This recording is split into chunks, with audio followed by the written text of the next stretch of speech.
ओम श्री गुरुदेव दत्त. नमस्कार मित्रांनो, तुमचे ओम श्री गुरुदेव दत्त या चॅनलमध्ये मनापासून स्वागत. मित्रांनो, कालच्या भागामध्ये आपण पारायणाची पूर्वतयारी कशी करायची, पारायण कसे करायचे, स्वतःसाठी संकल्प आणि दुसऱ्यासाठी संकल्प कसा करायचा, त्याचप्रमाणे पारायण काळात कसे वागायचे हे आपण बघितले.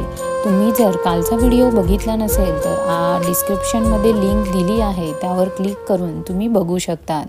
आजच्या भागामध्ये आपण रोज किती अध्याय वाचावेत, स्त्रियांनी पारायण करावे की नाही करावे हे आज आपण बघणार आहोत. पारायण काळात रोज किती अध्याय वाचावे व याविषयी भरपूर जणांचे मतभेद देखील आहे, परंतु सर्वसाधारण पुढील प्रकारे वाचन केल्यास एकाच दिवशी जास्त वाचन करण्याचा ताण पडत नाही.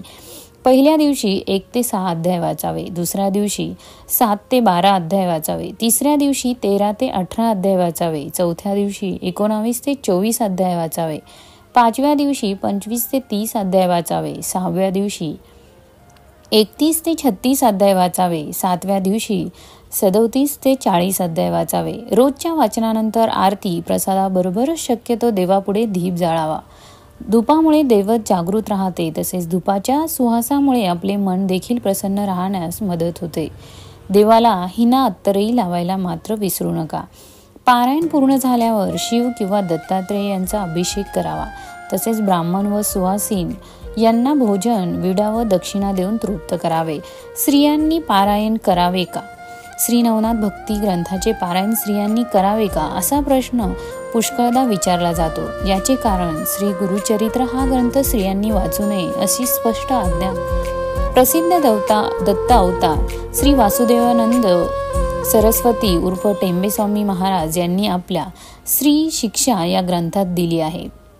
याचे कारण या ग्रंथात वेद अक्षरे आलेली आहेत असे सांगतात, परंतु श्री नवनाथ भक्तिसागर हा ग्रंथात कुठेही वेद अक्षरे नसल्यामुळे हा ग्रंथ पुरुषांप्रमाणे स्त्रियांनी वाचण्यास काहीही हरकत नाही. त्या योगे निश्चितच फायदा झाल्याशिवाय राहणार नाही. तर पारायण काळात कोणते नियम पाळावेत? श्री नवनाथ भक्तिसागर या ग्रंथाचे पारायण करताना पाठकाने काही महत्त्वाच्या नियमांचे काटेकोरपणे पालन करणे अत्यंत आवश्यक आहे. तरच त्याला पारायणाचे अनुभव म्हणजेच फळ प्राप्त होईल.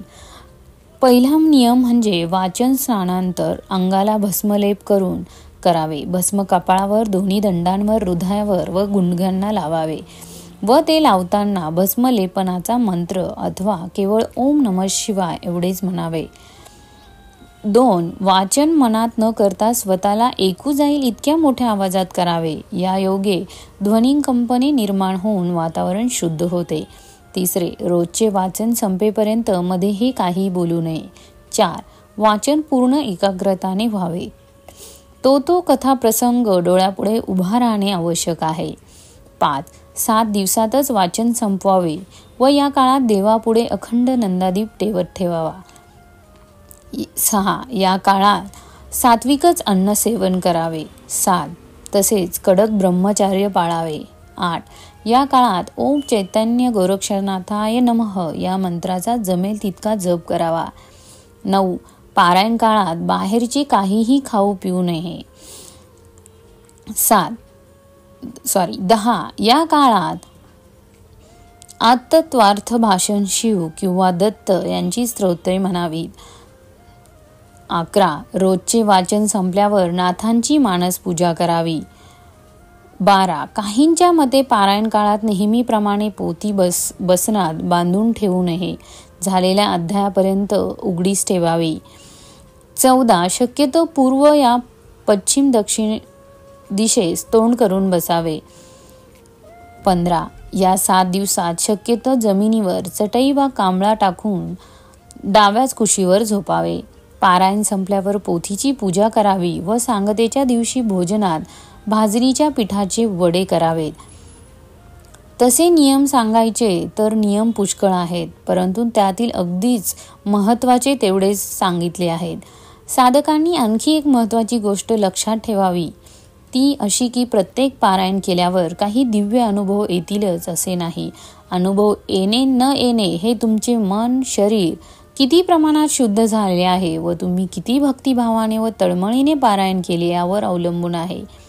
सुरुवातीची काही किंवा बरीच पारायण मन व शरीर शुद्ध होण्यातच खर्ची पडतात, तर कित्येकदा तुमची वास्तू शुद्ध नसेल तर ती शुद्ध होण्यासाठी खर्ची पडतात. साधकांनी या गोष्टी नीट लक्षात ठेवून अनुभव येण्याची घाई करू नये. पारायण करावेसे वाटणे हा देखील एक अनुभवच आहे, कारण तशी बुद्धी देखील त्या दैवताच्या इच्छेशिवाय व कृपेशिवाय निर्माण होतच नाही. कित्येक श्रीमंत लोक घरात ब्राह्मणाकडून पारायण करून घेतात. काहींच्या घरात ब्राह्मणाकडून वर्षभर सप्तशतीचे पाठ असतात, अर्थात त्याचाही त्यांना फायदाच होतो. फक्त अशा पाठांच्या वेळी तो श्रावण करण्याचे पथ्य त्यांनी अवश्य पाळावे. नाहीतर इकडे ब्राह्मण पाठ करतो आणि शेठजी टीव्हीवरील फिल्म किंवा गमतीची मजा लुटतायत असे होऊ नये. पारायण काळात काय खावे आणि काय नाही. पारायण काळात अर्थाचं शुद्ध व सात्विक अन्न घ्यावे हे वेगळे सांगायला नकोच. या काळात कांदा लसूण पूर्ण वर्ज्य आहे. तसेच अधिकस्य अधिक फल या न्यायाने या काळात सोहळ्यात केलेला स्वयंपाक सर्वात उत्तम. तसेच बाहेरचे सर्व पदार्थ हे वर्ज्य. बाहेर पाणी देखील न घेणे हे उत्तम. हे नियम खऱ्या साधकाने खरे तर कायमच पाळावे, परंतु नाही जमले तर किंवा कमीत कमी पारायण काळात तरी ते अवश्य पाळावे. खरे तर शरीराला एका विशिष्ट पद्धतीने राहण्याचे वळण लागावे, यासाठी देखील अधूनमधून पारायण करायची असतात. असो, काही जण या काळात हविष्यान्न खाऊन राहतात, कारण हे अन्न सर्वात सात्विक समजले जाते. धर्मसिद्धू या सर्व मान्य ग्रंथात पुढील पदार्थांचा हविष्यान्न म्हणून उल्लेख केला आहे: साळीचे तांदूळ, जव, मूग, तीळ, राळे, वटाणे इत्यादी, धान्य, पांढरा मुळा, सुरण इत्यादी, कंद, सैंधव, समुद्रोत्पन्न अशी लवणे, गाईचे दूध, दही, तूप, तसेच फणस, आंबा, नारळ, केळी, राय, आवळे ही फळे, त्याचप्रमाणे जिरं, सुंठ, साखर. काहींच्या मते दूध, भात, साखर, गव्हाची पोळी, तूप चाले. मीठ, तिखट, आंबट, गुळही नको. अर्थात ज्यांना हे पाळणे शक्य आहे अशांसाठी ही माहिती येथे दिली आहे. ज्यांना एवढे काटेकोर नियम पाळता येणार नाही अशांनी पारायण काळात शुद्ध व सात्विक अन्न घेण्यास हरकत नाही.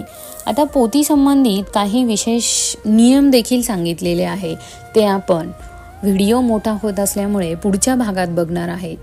तुम्ही जर चॅनलवर नवीन असाल तर लाईक करा, शेअर करा आणि सबस्क्राईब करायला विसरू नका.